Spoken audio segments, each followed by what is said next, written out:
ಇಲ್ಲಿ ಸಂಗೀತ ಅವರು ಸಖತ್ ಉರಿಸ್ತಾ ಇದ್ದಾರೆ ಕಾರ್ತಿಕ್ ಮತ್ತು ನಮ್ರತಾಗೆ.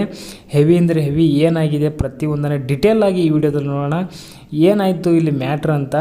ಆ್ಯಕ್ಚುಲಿ ಕಾರ್ತಿಕ್ ಮತ್ತು ನಮ್ರತಾ ಅವರು ಡೇಟಿಂಗ್ ಮಾಡಿರೋ ವಿಷಯನ ತನೀಶ್ ಅವರು ಅಂದರೆ ಡೇಟ್ ಮಾಡ್ತಾ ಇರ್ತೀನಿ ಹಂಗೆ ಹಿಂಗೆ ಅಂತ ಫುಲ್ ಕಾಮಿಡಿ ಮಾಡ್ತಿದ್ರಲ್ಲ, ನಿನ್ನೆ ಎಪಿಸೋಡಲ್ಲಿ ನೋಡಿರ್ತೀರ. ಆ ವಿಷಯವನ್ನು ತನೀಶ್ ಅವರು ಇವರಿಗೆ ಸಂಗೀತಾಗೆ ಹೇಳ್ತಾರೆ.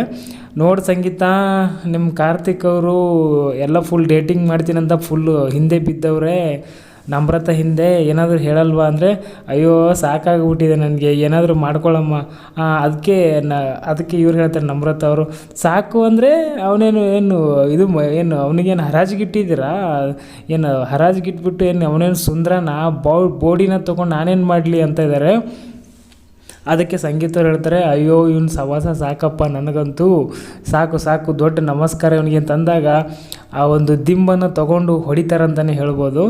ಕಾರ್ತಿಕ್ ಅವರು ದಿಂಬನ್ನು ತೊಗೊಂಡು ಸಂಗೀತಗೆ ಹೊಡಿತಾರೆ. ಆಮೇಲೆ ಸಂಗೀತನು ತಿರ್ಗಾ ಆ ದಿಂಬನ್ನು ತೊಗೊಂಡು ಕಾರ್ತಿಕ್ ಮೇಲೆ ಎತ್ತಿ ಬಿಸಾಕ್ತಾರಂತಲೇ ಹೇಳ್ಬೋದು. ಆಮೇಲೆ ಸಂಗೀತವ್ರು ಹೇಳ್ತಾರೆ, ಇವನಿಗೆ ಎಲ್ಲಿ ಹಾನೆಸ್ಟ್ ಇದೆ, ಎಲ್ಲಿದೆ ಲಾಯಲಿಟಿ, ಸುಮ್ಮನೆ ನಾಟಕ ಮಾಡ್ತಾನೆ, ಎಲ್ಲಿ ಇದು ಸಿಗುತ್ತೆ ಹಂಗೆ ಜಾರ್ತಾ ಇರ್ತಾನೆ ಅಂತ ಕಾಮಿಡಿಯಾಗಿ ಹೇಳ್ತಾ ಇದ್ದಾರೆ. ಇಲ್ಲಿ ಫುಲ್ ಕನ್ವರ್ಜೇಷನ್ ನಡೀತಾ ಇದೆ. ಬಿದ್ದು ನಗ್ತಾ ಇದ್ದಾರೆ ಅಂತಲೇ ಹೇಳ್ಬೋದು. ಆ ದಿಂಬಿನ ತೊಗೊಂಡು ಸಂಗೀತ ಅವರು ಕಾರ್ತಿಕ್ ಹೊಡಿತಾರೆ, ಕಾರ್ತಿಕ್ ದಿಂಬು ತೊಗೊಂಡು ಅವ್ರಿಗೆ ಹೊಡಿತಾರೆ. ಇದೊಂಥರ ಮಜಾ ಮಾಡ್ತಾ ಇದ್ದಾರೆ ಇಲ್ಲಿ.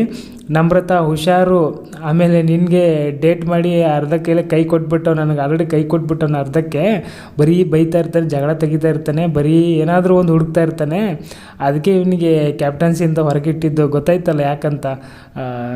ಸರಿ ಇಲ್ಲ ಇವನಿಗೆ ಏನಿಲ್ಲ, ಇವನು ಕಾನ್ಸಂಟ್ರೇಟ್ ಮಾಡೋಕ್ಕೆ ಬರೋಲ್ಲ, ಲವ್ ಕೂಡ ಮಾಡೋಕ್ಕೆ ಬರೋಲ್ಲ, ನೋಡು ಹುಷಾರಾಗಿರು, ನೀ ಏನು ಮಾಡ್ತೀವಿ ಅಂದೋದಕ್ಕೆ. ಆಮೇಲೆ ಫುಲ್ಲು ನಗು ತಾಳಕ್ಕಾಗ್ತಿಲ್ಲ ಕಾರ್ತಿಕ್ ಅವರೇ, ನನ್ನನ್ನು ಸುಮ್ಮನೆ ಬಿಟ್ಬಿಡ್ರವ್ವ ನೀವು ಇಬ್ಬರು ಸೇರಿಕೊಂಡು, ಸುಮ್ಮನೆ ಸಾಕು.